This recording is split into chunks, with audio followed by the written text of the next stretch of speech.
I think we've gone past that. Look, even college coaches won't get in players' faces anymore because they don't want to Yeah. get caught assaulting the player, or they don't want a Yeah. player saying that the coach was mean to me, which is Well, what we're hearing in but a lot of But this right now. guys, stay there for a second. You can't have the player say to the upper management, "The coach was mean to me," because the player's then going to say it's either he goes or I go.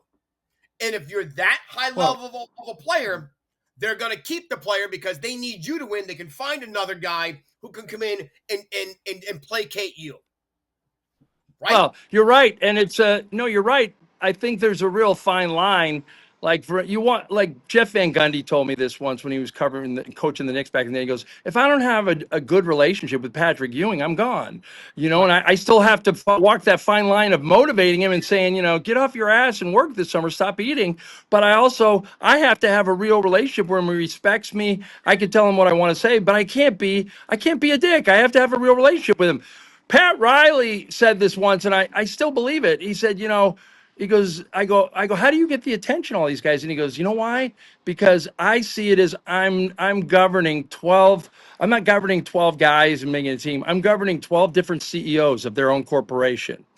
And all of them in their Wow. lives have people that tell them what they want to hear instead of what they need to hear. So Yeah. even your mom and dad and people in your life that should be telling you what the hell's going on and what you need to hear, that you don't have equitable relationships with them because they're dependent on your income for survival. So Right. Riley becomes the guy like, I'm going to be the last guy on frickin' earth that tells you what you need to hear.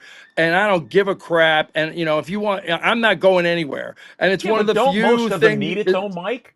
I mean, don't a lot of Yeah, these no, players no. need it? You need Look, to be told what you need to hear, not everybody what in you their want to life, hear, because the it successful doesn't teams are matter still how. the ones, one way or another, where the coach, somebody, a head coach, an assistant coach, somebody is going to get in their face and they're going to tell them, look, that was a bad play you ran. That was the wrong play you ran. You got to get your Yeah, head out of your ass because otherwise, all we're going to do is we're going to hit that first playoff game. We're out. You're out playing golf.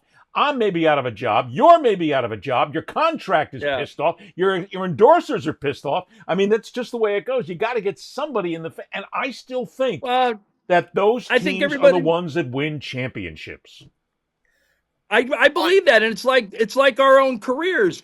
I'm sure there's somebody in our lives to get where we've gone, like a teacher or a coach that we look back on, and at the time we're going, God, what a hard ass, what a real like, but this person's ruining my life. And then you wake up one day and you go, wow,